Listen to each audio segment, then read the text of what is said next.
We have to fundamentally rethink how we design our cities over the next 50 years, because if we don't, we keep doing it the way we've done it, the world we live in 50 years' time is not going to be a pleasant one.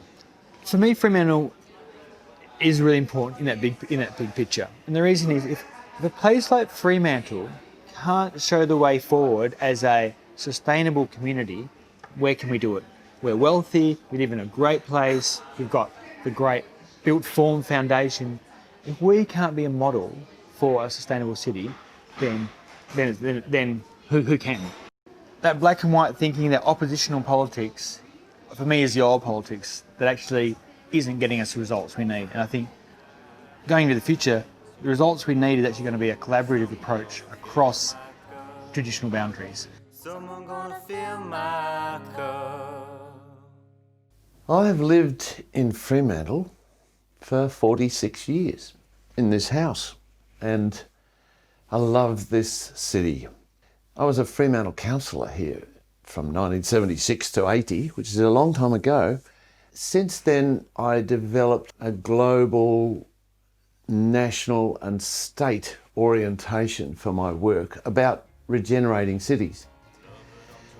This is a story about Brad Pettitt and his council over 10 years and how they turned this city around. The best thing I did in this was help make Brad Pettitt, because he was my PhD student and he worked with us at Murdoch University, and then I was a buddy to him during his time as mayor. We've got 6 stories from that time. They're rather iconic about how the East End was refurbished, how the central city was rebuilt, how the West End was restored, how the Skatepark was built against a lot of opposition, but it was a culturally inclusive revival, and how WGV has become an international symbol of how to do regenerative development.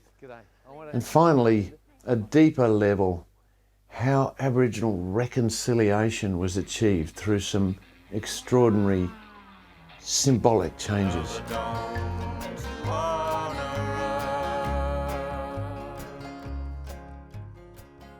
10 years ago, you launched a campaign in the Norfolk Hotel and gave your first speech about sustainability and the mayoral campaign. The campaign slogan for that first election was doing it different.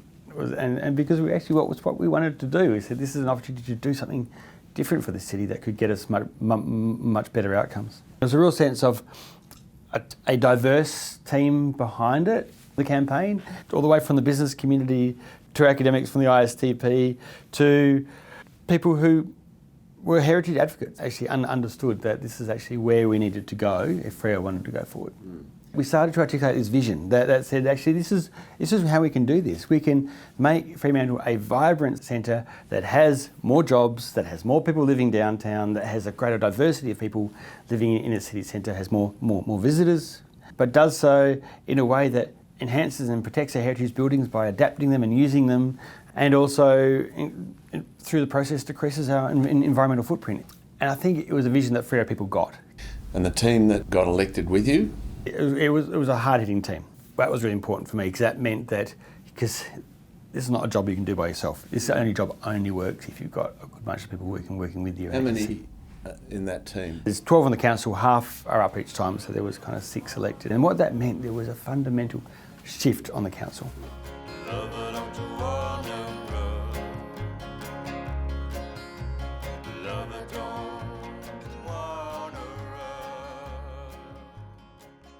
Pre to 2009, the council had always been divided, and every major development had been divisive and fractious debate. And with the mayor's election in 2009 and a united council coming in, it was united in a purpose of trying to promote economic development and sustainability of the city centre. They were probably the council's 2 greatest priorities. I mean, there were other things, but The two greatest were to regenerate Fremantle as Perth's second city and to do that in a sustainable manner. And so with those objectives, we took a lot of actions. I guess that was the genesis of Amendment 49, that was the genesis of our economic development strategy, the genesis of a whole range of projects of the King Square project have all come from those early decisions of that council. And so almost everything we've done has flowed from that. Perhaps start with that planning system that was so much the problem. We did a couple of different scheme amendments, starting with the East End, Amendment 38, which was really from the old traffic bridge all the way down Queen Victoria Street and Beach Street, again, where you could only do 2 or 3 stories before, and depending on, but that was really in that 6, 7, a couple of sites could do 9. Welcome to you all to part 2 of the East End study, and thanks again for coming out. We had one public meeting on the East End. Yeah. How did it go? It went pretty well, an amazing turnout. I mean, which again shows the kind of community Fremantle is. I mean, we booked our biggest room and couldn't fit everybody in. Used up every chair in the place trying to squeeze everybody into it. I mean, there was the usual NIMBY, you know, let's don't do anything. But that wasn't the majority voice. I think it was actually lots of really good discussion. On the second day, where we actually started to workshop some of these ideas, and you saw people actually thinking about what you could do and what the possibilities were. There's some really great ideas coming from both residents and landowners in that area. One of the challenges for us is, okay, I mean, what in many ways we're doing, we're going through a scheme amendment which will allow greater density and different uses and those kind of things out there. But how do you prescribe an urban form when you don't own the land? I would love to be able to do something that said, look, if you give us a 5 Green Star development, we'll give you 6 stories. If you give us a 6 Green Star development, we'll give you 7 stories. I mean, those kind of simple, rewards. The role of urban regeneration in that was something that the council took very seriously. So we took an opportunity then to say to the council, okay, well, I said, let's actually now move forward from 2009 onwards and actually proactively put into the scheme what we would like to see rather than what a developer throws at us. And the council, United was struggled with that because it had never before had sort of considered development in anticipation of a development. It had never actually put in place some planning rules. The big advantage of a scheme is that it's robust and statutory, so it locks the outcomes in place, and those outcomes are still in place. The disadvantage, of course, is that it's robust and inflexible. So there's a sort of trade-off. You don't get rung up by the general person who thinks it's in their overall benefit to have this happen. You get rung up by the person whose views of the harbour are going to be taken away. So that is the hard politics of sustainability. You are actually having to do something whose benefit will be seen significantly further down the track. That's right, and spread across a larger number of people. But unfortunately, the very small minority of people who feel they won't benefit, and I even think many of those will, because what they're going to have on their doorstep is actually a really vibrant, great area, which they've got car yards.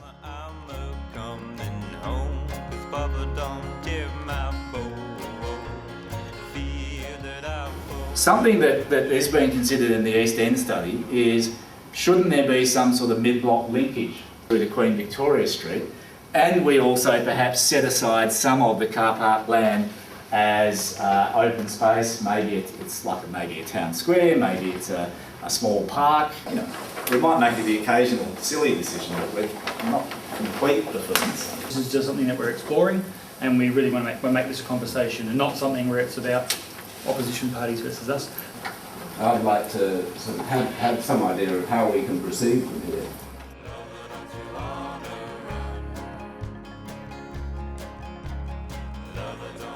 So you will be using this as an educational opportunity as well as the development in itself. You do seize every opportunity to talk it through with everybody so that you can get as many as possible to come with you. That's going to be for me, that's going to be key to doing it, because if what will trip it up is just this sense of distrust and this sense of the people don't know what's happening and all those kind of that fear mongering that's kind of connected with that. I think if you actually explain to people step by step, this is what we're doing, this is why we're doing it, and this is why we're making these choices, then your chances of actually progressing the project are going to be much better.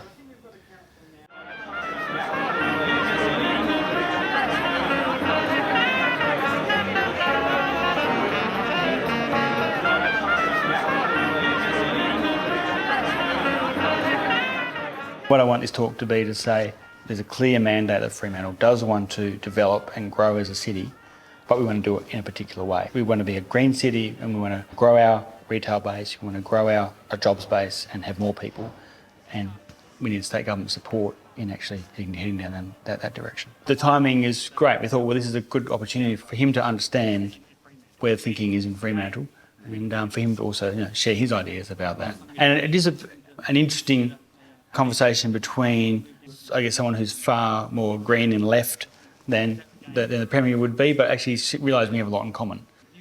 Crossing the boundaries is as much the sustainability agenda as anything else. So what you're doing is not just lecturing the Premier, it's actually symbolically showing that everybody can be part of this agenda.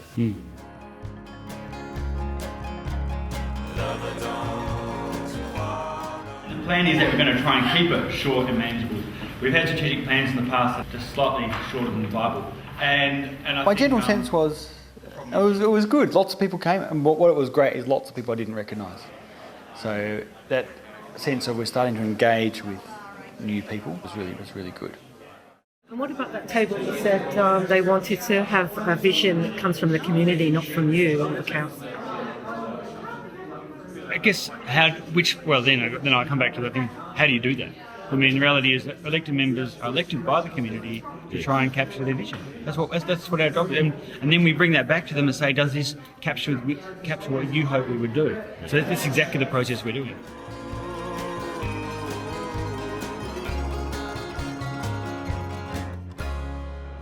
This is a bit of a turning point this week, in the sense of this week we passed the strategic plan about what we're going to do for the next 3 to 5 years. Got that through council. We also appointed a new development advisory committee, which has experts from both development and heritage and sustainability.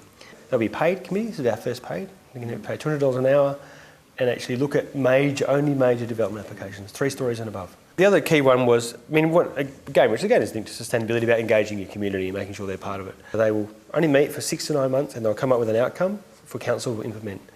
And we linked to our budget $250,000 each year for those working groups to come up with their outcomes. So I'll bring a report to council and then we'll be able to implement them straight away. For me, that's real community engagement and consultation. And the East End's out for advertising. So in many ways, it's been 8 months or 7 or 8 months, however long I've been in the job for, I was doing all this groundwork. So it was a satisfying week in the sense of, okay. But I shared Rudd's, I had that sense of having a sympathy for Rudd, because I get the sense of you can get bogged down in this process and then people expect that things are going to change and they don't. And how do you make sure you get those tangible things where people can see change happening? Tell me where it all did end.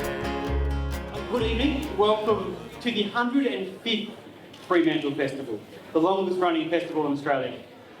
Initially, which is amazing. And it's a nice bit of trivia.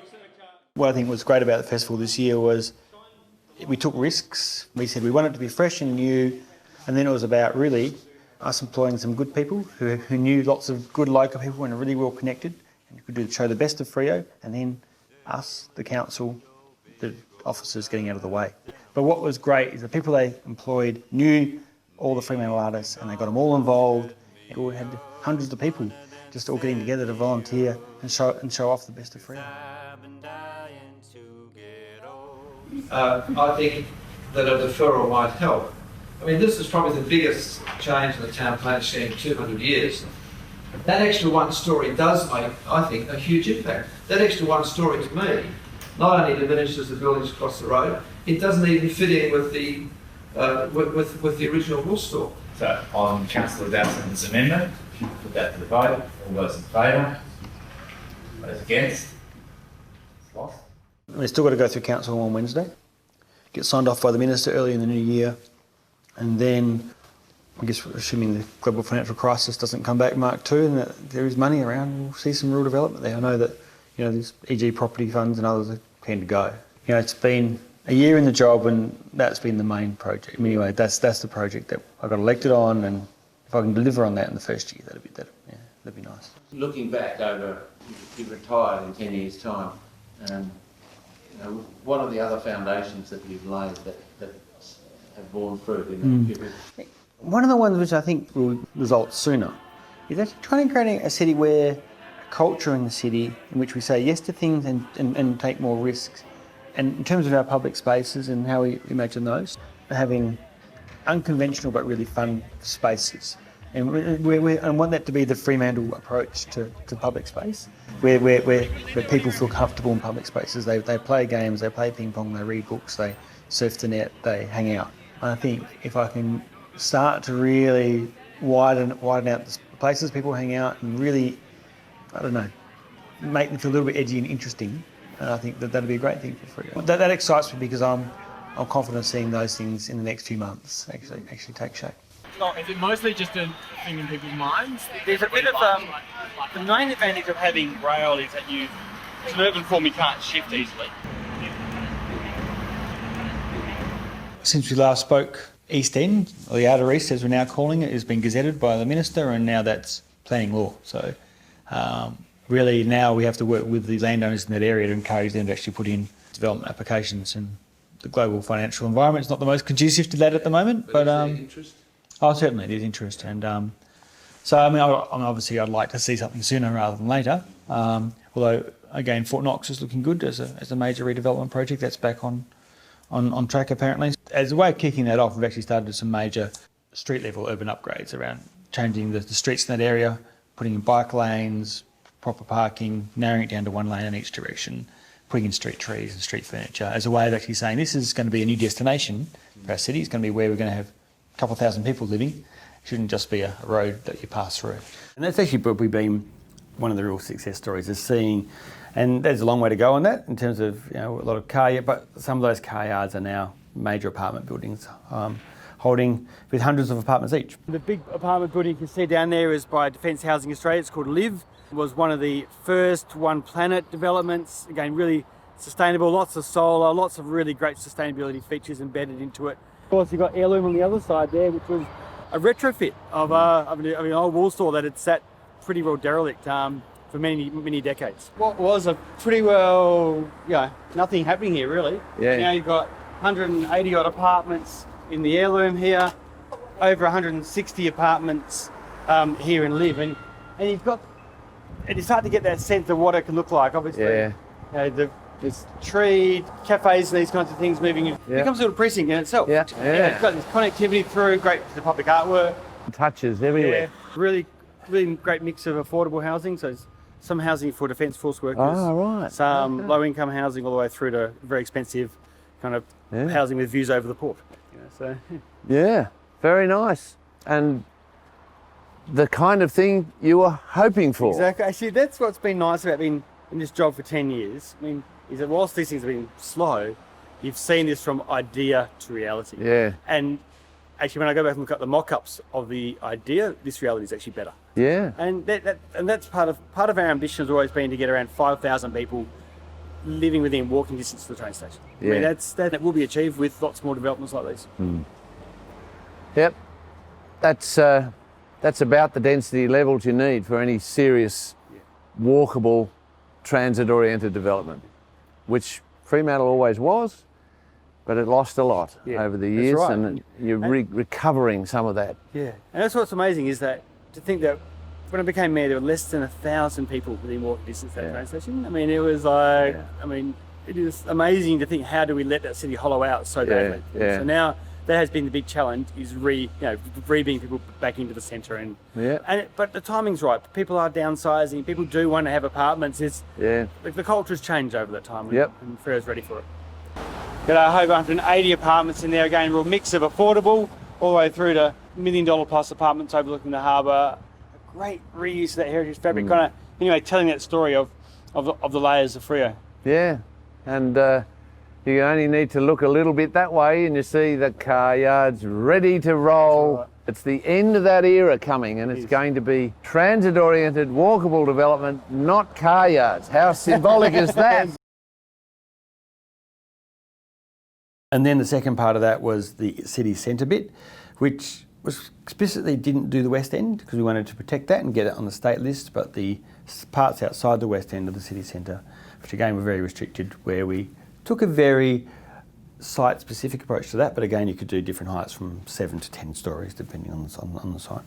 And what that did was change the whole way investors saw the town, and actually brought back investment for the first time. And it was a pretty, I mean, it sounds like it's a simple thing to do, and at one level was, but it was very politically fraught and very hard fought. But that simple act of changing the planning scheme has changed now the way that the Freo is performing as a whole. Yeah. And you did get sustainability into that plan. Absolutely. In fact, that was really key in terms of not only does it bring more floor space, being more jobs and more people living, but we mandated a range of social sustainability elements in terms of social housing and accessible housing for people with disabilities. But we also made sure that people got height bonuses for doing developments that exceeded the norm in terms of sustainability, in terms of environmental performance of those buildings. So we were getting a really good triple bottom line outcome through the planning system. So we went through a very lengthy process. It took about 3 years. A good year or so of looking at the key development sites. We identified the key development sites in the city.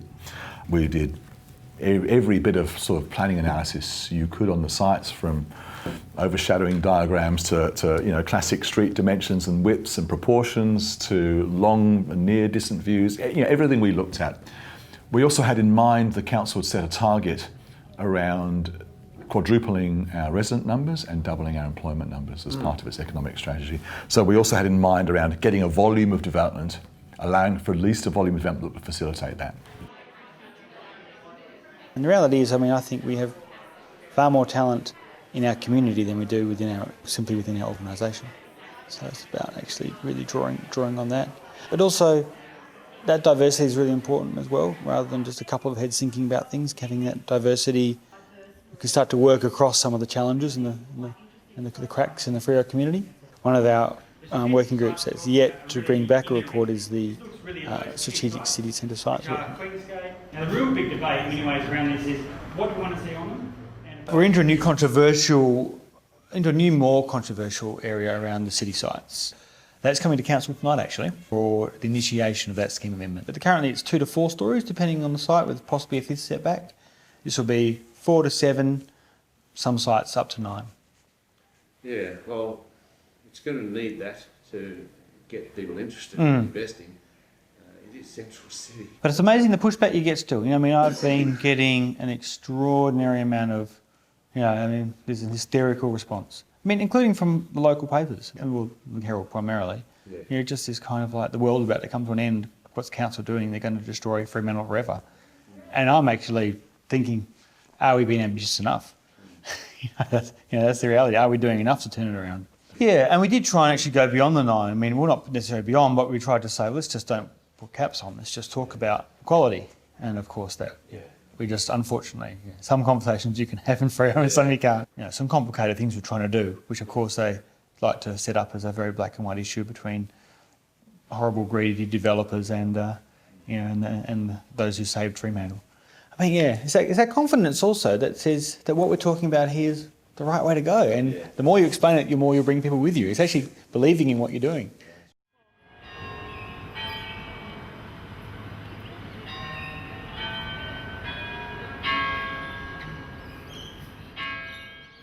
Again, just one candidate to be elected.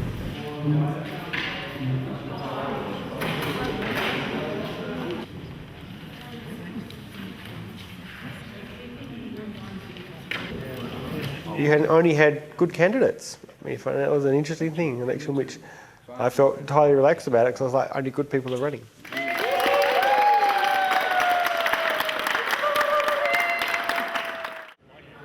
You've got, 4 more years of a strong council at least now. It really does feel like the change we started with when I became mayor. I felt like we did part of the change. It just feels like it's completed. So now we're 3 months down the track and we're actually in the middle of the advertising period. So we've done a Victoria Hall Town Hall's information session, which you spoke at. And probably the best event was actually the CUSP event, in which we had your 6 PhD students talking about density and sustainability. We've got the interactive community consultation coming up with all the buttons and the technology. Collaborative one will happen on Monday, and then we'll come back. Close of submissions is the 7th of December, so then it'll probably come to the January meeting for signing off, and then hopefully government will be reasonably quick, and 3 months after that we'll have it gazetted. I mean, I guess it started with the Fremantle Society and the Fremantle Herald. Fremantle Herald had their front page spray about, you know, us destroying Fremantle, which is so full of inaccuracies that it almost wasn't worth responding to, you know, going to allow steel and glass towers to be built. You know, that kind of very simplistic argument. And then following on from that, the model that was put in the wool stores of the big blocks. And it was very frustrating because we're not at that point of knowing what designs of buildings are going to look like.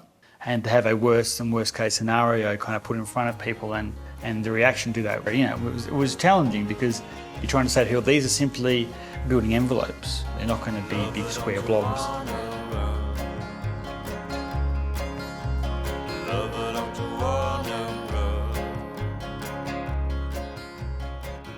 And so the idea that any individual councillor here, in working through this process and trying to get the best amendment possible, and amending it very substantially along the way, is somehow running in the face of this overwhelming public opinion. It just has no basis. The email campaign that I've been subject to the last couple of weeks, and I guess that's the other disappointing factor, is that the flurry of emails has said no, no, no. They haven't actually suggested an alternative.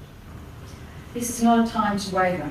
It's a time to hold on to the bold vision that has brought us here tonight. Because I want my children and their children to be as proud of this city as I am, of Fremantle as a living city with everything to offer them.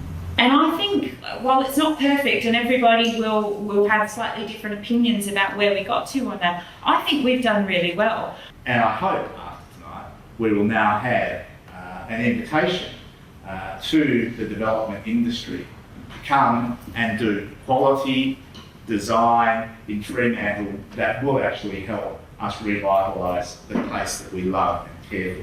The fact that we actually can start to create the low carbon green city of the future that has people living in it, people can live and work and play in one place. We don't do that on purpose. For me, the fact that we've got that on the table as a future opportunity is really exciting. So thank you all. In fact, it was really nice to be able to hear everybody just respond as in terms of not debating the detail, but debating in many ways their vision for what Fremantle should be like and why the Amendment 49 process was core to that vision. And we all are travelling in the same direction. I think that's an amazing shift for Fremantle, to have a council that's able to do that. But I think I was especially proud because there was a lot of pretty ferocious opposition coming in over the last couple of months.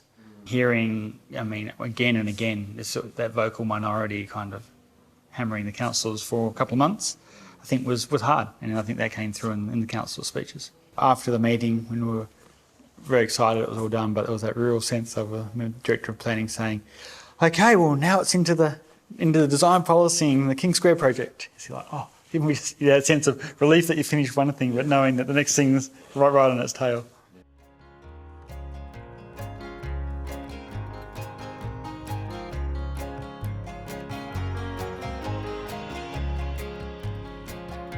Oh, Dave and I are really good friends from way back, so it's good fun having him on council. But everyone wants to know, you know, we all talk about why this place isn't activated, and it's not activated because none of us come here and do anything here. Yeah. So why not come and have a picnic and have a coffee here? Berry bread. And also, it's just, I mean, our vision for this space out here is one in which it's a space people feel comfortable using. It is their lounge room. It's a place where people naturally meet, they come together. So it was a bit of just a really simple idea of we'll just bring down our coffee machine, plug it in, make coffee, play ping pong, and let the kids run around and yeah. And it's just simply going to be impossible to activate all of this in one. Thinking about Fremantle as a creative city, thinking about how we activate these spaces, one of the focuses that I've got over the next little while is about how we really activate High Street and King Square. The centre of Fremantle has been a dead space for as long as I can remember, but it's a great space. Can I be rude? It does look like the arse end of something. Of course, it would be gentrifying the space and therefore the Aboriginal people will move on. It's the big issue that I have no solution to. In fact, it's probably the issue I get calls about and visits about the most. It's so challenging for me. I just don't. I mean, what's interesting though is that discovering that no one's dealing with it. Nobody deals with adult disadvantaged people's health. There is no safety net. So Fremantle was in economic decline. We finished Amendment 49. That was great. There was no development happening, and we were sort of sitting there. Okay, we had the scheme in place. That was good. It was as best as we could get, and we were sitting there waiting for development, and it wasn't happening. The broader forces that impacted on retail and commercial development were affecting Freo as well. This culminated in Myer moving out, and that was a real wake-up call for the council, but it was also an opportunity because the new owners of that building were keen to talk to the council about redevelopment. At the same time, there was an expression of interest came out from government for government offices in the regional centres. One of the early frustrations, which has ended up being an opportunity actually, was that Myer packed up shop soon after I became mayor, and closed down their Fremantle store after 40 years, which is actually a big challenge. Well, the opportunity that opened up though was that you view that whole block as a integrated plan. So King Square, in fact, since we last spoke, is all signed and sealed. It's a $225 million redevelopment of the town centre, and that's been run through a public-private partnership with Serona Capital. Again, 5-star Green Star, except for this site we're on, which will actually go beyond that into actually being a bit more of a demonstration site. Both in terms of architecture, an international architectural competition will be launched in about 2 weeks for this site, and sustainability is at the core of that as well. So I actually want this to be, this triangle, because it's a great triangular site, to actually be something really exemplary.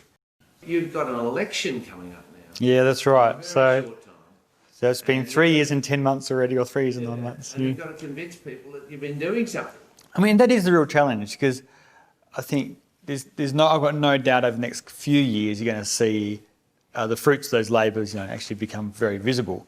But they're not right now. The reality is that shop vacancies, continue, and it's probably the most dramatic demonstration of what people feel as Freo's decline is around those vacant shops. Yeah, so we have to make that case is that actually we have turned the ship around, but it's a very large ship, and as part of that turning around, that means you're still a long way from shore. Yes. And what's interesting is that there is never a point of arrival. I mean, sorry. So yeah, with sustainability, with creating better cities, there's no point of arrival. It's always that sense of recreating and reimagining. The land was quite encumbered. We've got lengthy legal agreements between us and Serona around what each party must do. They needed confidence that we would redevelop, and we needed confidence that they would redevelop for office use, and that's all worked. The culmination of that is Department of Communities coming, next year. It is an investment that had to be made to unlock the private sector investment to get the Department of Communities into Fremantle, because without our investment, that couldn't have happened, because we didn't have a building that was suitable for them. That is a 30% addition to jobs in the middle of Fremantle. And what it does, also it's jobs when you need them, which is during the week. As part of that, the city is spending $50 million on a new library and civic building, which will be pretty special, and that's been a major turnaround now. And that's a big change for Fremantle, and really that change has only just been felt. The lag time with these kind of developments is intense, and really it's only in the last 2 years, I suppose, we've seen the physicality of it. 2,000 people in these buildings now, which weren't there before, which is a game changer for Freo. And then to see this place as a retrofit of a building and the absolute embedded energy that's been saved over and above what a demolition and a rebuild would be, it's phenomenal. And as you say, everyone I talk to just loves working there. You can get the best architects and you can get the best planners and legal advice and finance advice. You had to get finance to do it. All of that happens when they get a sense this is the direction to go and it makes sense. I feel like we're just to the corner, and now actually the next decade is going to be really good because we've got some of the jobs back, more jobs will follow.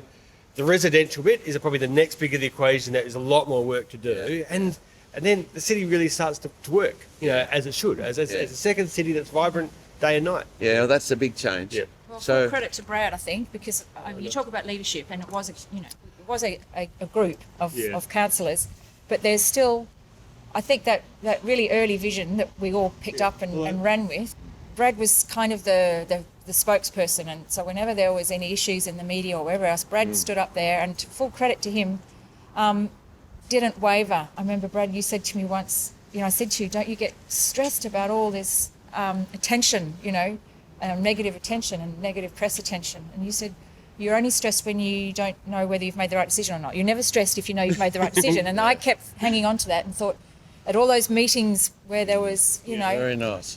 If you know you're making the right decision, if you know you hold your course and you don't get stressed. Every 2 years from 2009, there was additional changes that happened, and all of those people kind of got involved and picked up the baton. Yeah, and it's been, and it does actually show how a group of people who can work together can change a city, change a place for the better. But not only has COVID been the most recent challenge, but of course, in between the GFC and COVID, we had, since 2014, pretty well WA's been in recession, domestic recession for that time. So it's actually been quite a challenging decade to get stuff happening. If you go back to 2009 and you would speak to developers about working in Fremantle and that it was just a no-go zone. It was just considered Fremantle. Come on. Yeah, Fremantle was considered impossible. Whereas I think now, you've got big people buying into town and seeing a sensible long-term vision for it. Which is overlaid by that sustainability.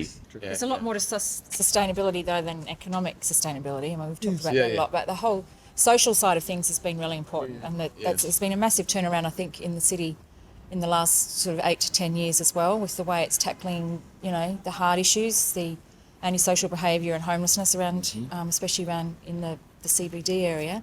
There's been some fantastic initiatives and projects that have gone along hand in hand with sort of rebuilding the physical structures, rebuilding that sort of social structure as well. Also, places become safe when you have more people. And that's always been at the heart of one of the things we do is by creating a place that's vibrant day and night, you create safer, more welcoming places. Post-COVID again, we've seen a huge jump in homelessness. It's gone from about 60 people living rough on Freo Street to about 140. Whoa. So it's more than doubled, and these are big issues that we will continue to grapple with and I think that will continue to be a challenge. Yeah.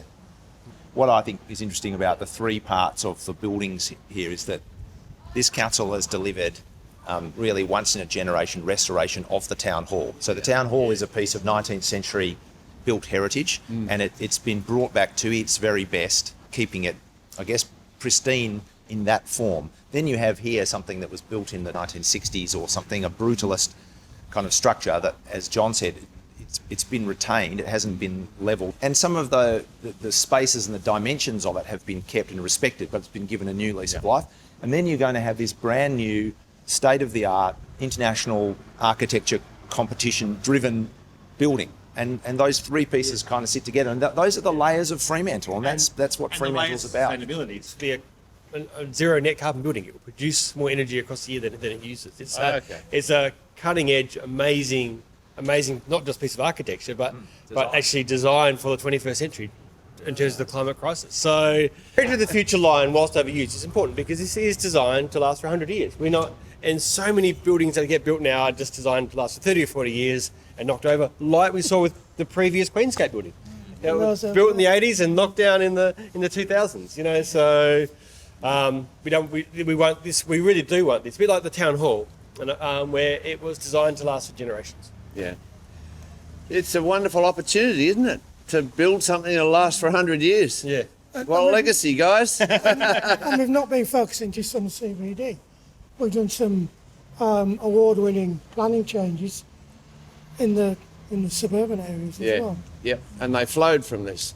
Once you got this one clear, you could then move. Catalyst, that word was used a lot. The catalyst, 10 years ago, yeah. The West End seems to be thriving now. Yes, the West End, and this is actually, thinking about the changes that have happened over the last 10 years, I reckon one of the really positive changes that has happened is that people get heritage more than they ever did. People love, there is a sense of authenticity and love for old buildings. And I think that was kind of present before, but is continuing to grow. And we're seeing that places like Bread and Common, more and more, that are in these old, beautiful parts of the West End and adapting them and using them for new purposes. I just so love people want to be there. One of the things which we were really clear to do in the West End was actually make sure that beautifully intact Victorian port city, which is what it is protected in the future. So we, again, after a long process, got all of that on the State Heritage List, the biggest single listing when it was listed in Western Australia. And I think that's a really important, because one of the things we can clearly say is that you can protect heritage, activate that in new ways, whilst doing major new developments outside of that. And that's actually a win-win. And that doesn't mean you don't do developments in the West End. And I'll say the Quest Hotel is a good example, where you've actually taken an old warehouse, preserved the heritage elements of that, but actually created a 220-room hotel in the core of it. And for me, that's actually what we're going to say. I think the West End is probably more vibrant now than it probably has been any time since containers arrived in the port. The Skatepark was probably one of the most, I mean, we've done a few contentious things, but that'll be right up there with one of the most contentious projects that we've done. And what was amazing about the Skatepark or the Youth Plaza was that there was just this real pushback, I guess, from people who in their head around had this idea that skate parks were negative places, that would just be things that would attract a negative element to Fremantle, and trying to say, actually, young people are part of this community. They want high quality urban spaces to be in as well.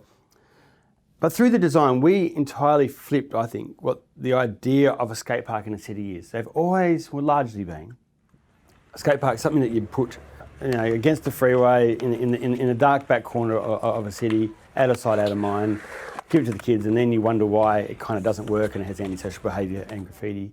In Freo, we did the complete opposite. We actually put it right in the middle of our most prestigious main park, the Esplanade Park, down in Freo.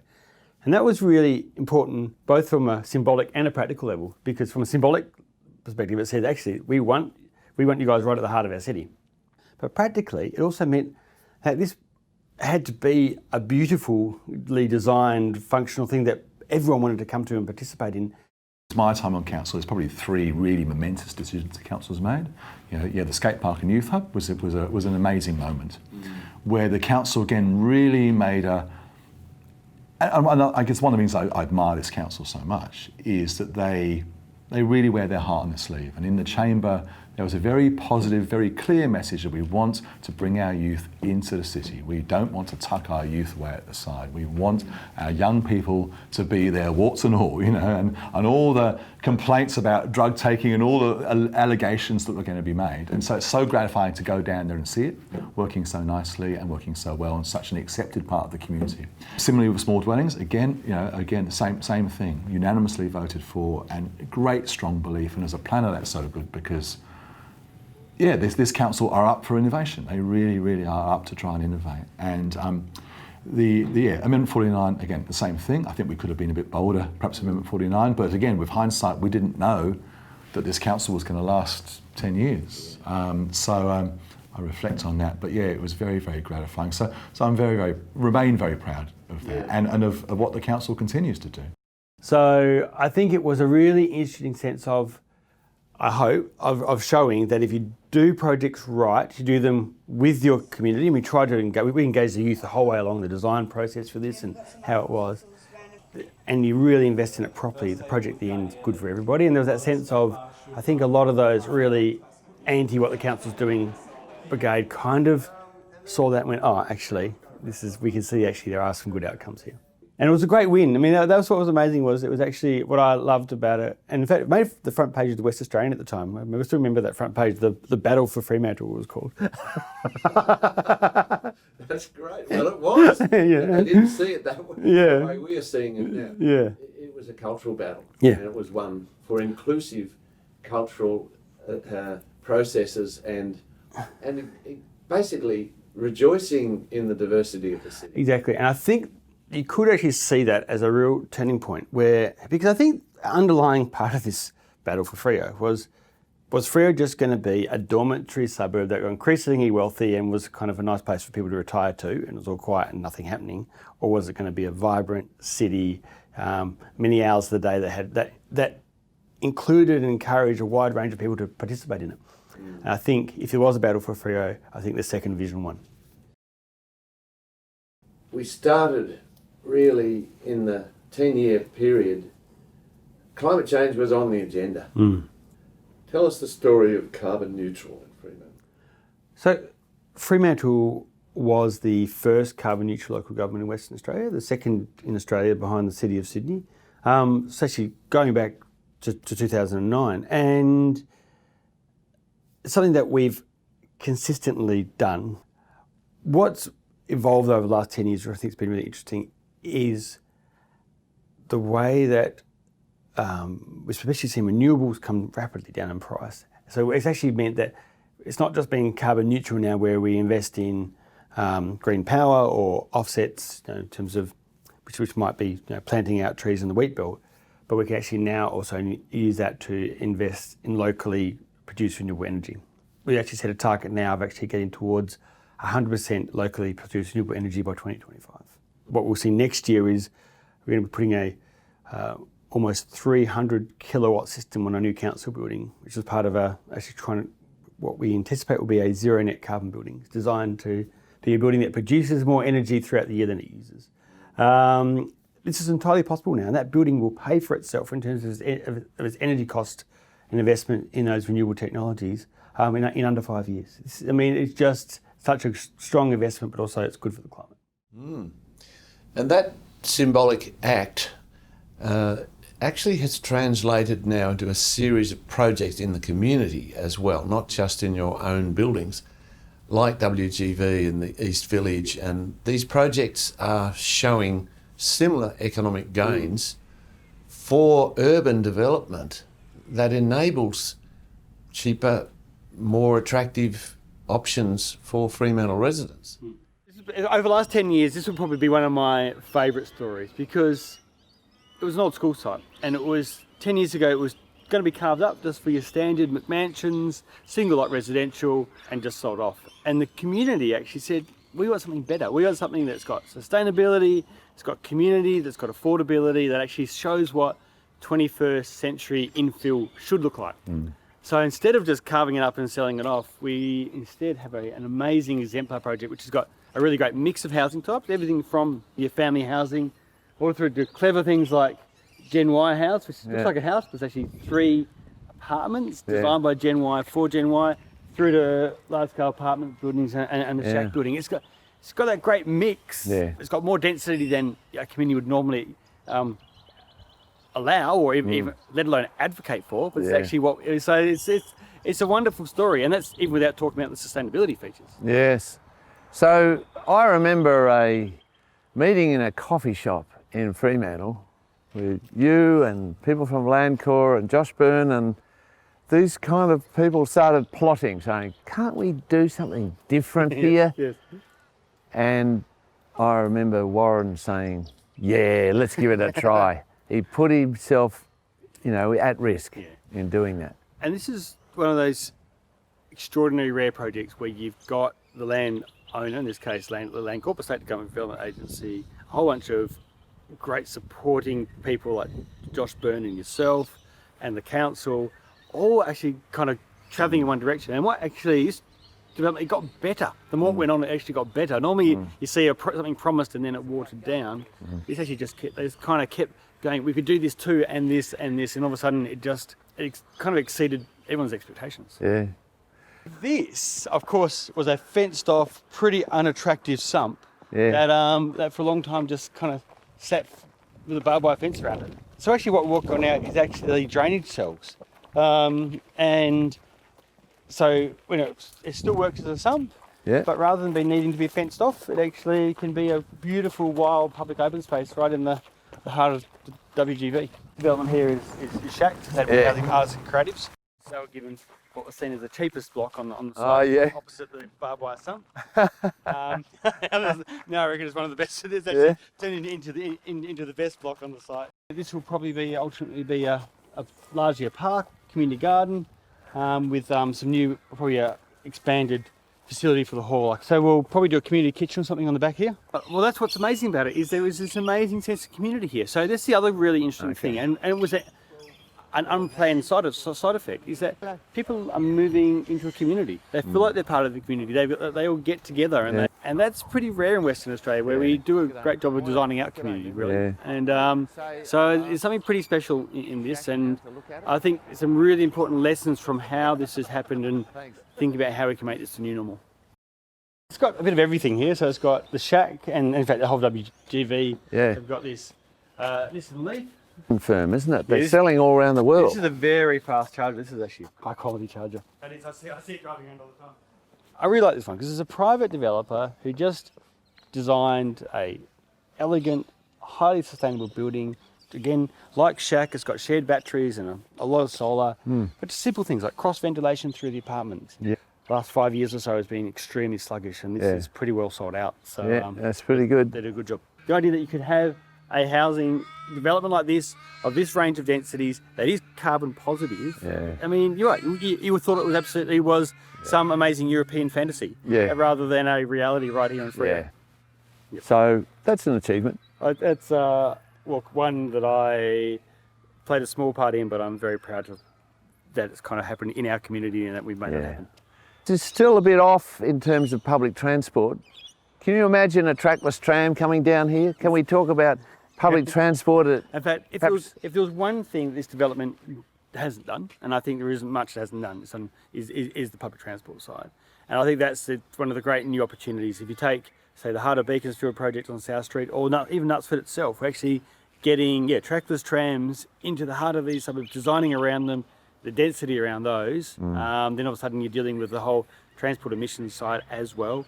Throw in some electric bikes, and you've got some a walkable community, and we're well on our way to a sustainable future. It's now a development where you have, I think I see every week a tour of people from around the world kind of seeing actually what good urban infill can look like. For me, it's exciting as how we can start to then further upscale this to actually make it the new normal. And I think that's what's going to happen very, very quickly.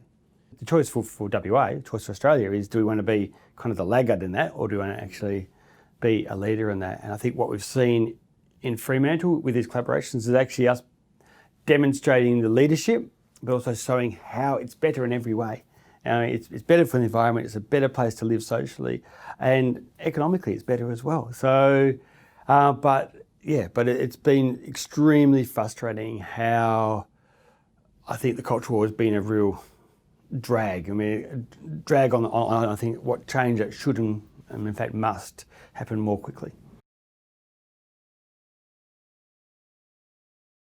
It was just one of those conversations that once you've had it, you can't unhave it, and you can't unlearn it and unsee it. So, and I'm just still remember it now, actually on Australia Day in 2016, having that conversation with Len Collard and other Aboriginal elders and people who were there on the day, them just explaining, look, we're happy to be part of this. We don't actually enjoy it, but we kind of come along but we would like a day that we could kind of celebrate as well.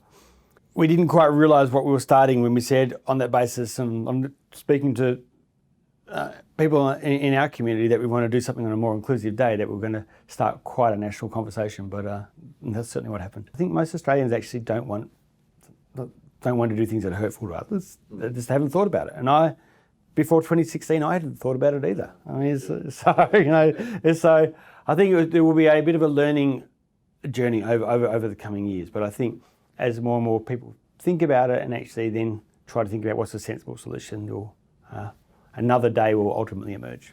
You have had 3 celebrations now of another day rather than on the 26th. Yeah. How did they go? Amazingly good. It'd be fair to say that exceeded all expectations. And we were nervous. I must say, I still remember the first one we did in 2017, because the West again had run this huge campaign against it with lots of cartoons of me standing in the middle of the esplanade with a single firecracker and everyone looking bored, as though it was going to be like a real downer. And 15,000 people and an extraordinary sense of diversity. And that was what was amazing, from Muslims, Australians, to very ochre Australians to lots of Aboriginal Australians, especially Aboriginal families, probably more than I've ever seen at any event before, coming together in a real sense of celebration and just an amazing warmth which I have not seen repeated anywhere else. And it was at that moment I realised we'd done something that was not. I always knew it was right, but I knew that it was special as well, and was healing. Beautiful, right, special, and healing. When you get the politics that are right, special, and healing, then you know you've achieved something. It'd be great to see some of the things that are coming out of that in terms of our own reconciliation journey. So since then we've gone and done our stretch reconciliation action plan, and that's, I think, some really interesting stuff's going to come out of that around, where we'll look at some dual naming of important, significant places in our city, and it feels like it's really evolving. There's a real, and there's a real important sense of deep respect around actually acknowledging that what Aboriginal people bring to this city is something that's amazing, it's unique, and that actually enhances who we are, and it's something that we should really treasure. The journey for Freo is just starting in some ways. Like, it feels like we've brought it back from the brink of it kind of just becoming losing its soul, just becoming a dormitory suburb. But now there is a real opportunity to create a creative, sustainable, livable, diverse city. It has the potential to be one of the best cities in the world, and I'm really excited about some of that potential, but there is a long way to go on this journey yet. And I guess one of the other things that's really changed over the last 10 years is not only now I have a 2-year-old daughter, but also there is a sense that the urgency around responding to climate, I guess, has got more and more urgent in that time. And I feel like that is, and how cities respond to that especially, I think, is something that I'm really kind of passionate about and would like to see how I can actually make a real difference. Great. Well, we wish you well in that journey and watch it with great interest. Thank you. Thank you. It's a story that can be used by cities around the world. This is not just a local story, because it shows how the partnerships and collaboration, the tools and the commitment to hope that you can rebuild and transform and turn around a city.